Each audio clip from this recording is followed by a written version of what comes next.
ఇప్పుడే జీ5 app download చేయండి. చూడండి మీ ఫేవరెట్ టీవీ షోస్ ఎప్పుడైనా ఎక్కడైనా. ఈ ఆడోళ్ళు చాలా కఠినాత్ములు. కట్టుకున్న మొగుడు గురించి మాత్రం కసాయిలా ఆలోచించి దేవుడికి బలియాలి అనుకుంటుంది.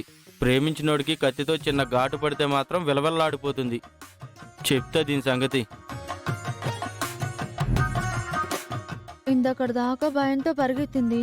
వీళ్ళని చూడంగానే ధైర్యంతో ముందుకొచ్చింది. కొంపదీసి నన్నే విరికించదు కదా.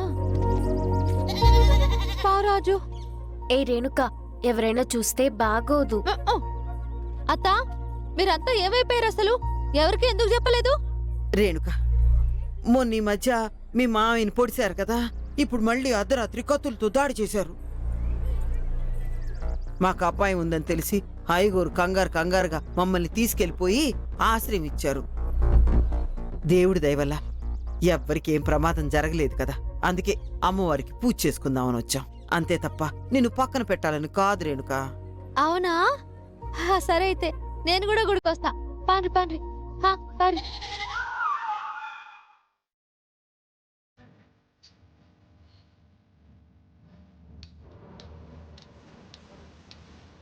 నాన్న, మనకి టైం లేక మామూలు పూజ చేసుకుని వెళ్దాం అనుకుని వచ్చాం. ఇప్పుడు మన రేణుక గొర్రె, అదే రేణుకతో పాటు గొర్రె వచ్చింది కదా,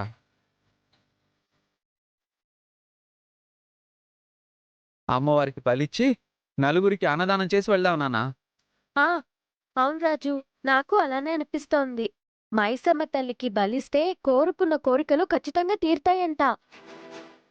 వీళ్ళకంటే నా రేణుకనే సాఫ్ట్గా ఉంది. వీళ్ళు మరీ వైల్డ్గా క్రూరంగా ఉన్నారు.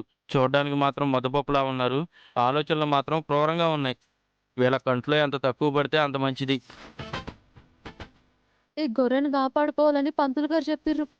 లేదంటే నాకున్న దోషాలు అట్లనే ఉంటాయంట. ఇప్పుడు ఎట్లా? మీరంతగా బలివ్వాలనుకుంటే వేరే గొర్రెను కొనిస్తాను. ఈ గొర్రె గురించి అలా మాట్లాడకుర్రి.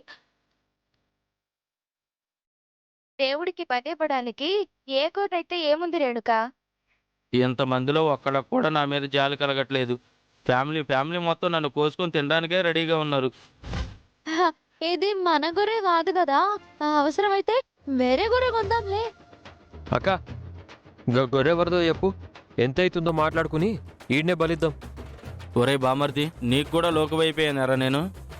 అమ్మో, వీళ్ళందరూ కలిసి నా దోషాన్ని ఇంకా పెంచేలా ఉన్నారు. ఈ గొర్రె ఇక్కడే ఉంటే వదిలేలా లేరు. సరిపోతుంది. అత్త, వీడెందుకు? నేను వేరే గొర్రె తెస్తాను. వీడా? అదే ట్రైన్ కా, దానికి నీకేదో సంబంధం ఉన్నట్టు.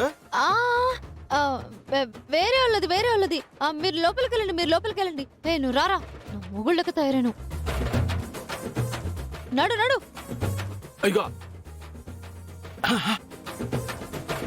ఇదిగో, అందరికీ ఒక విషయం చెప్తున్నాను, జాగ్రత్తగా వినండి.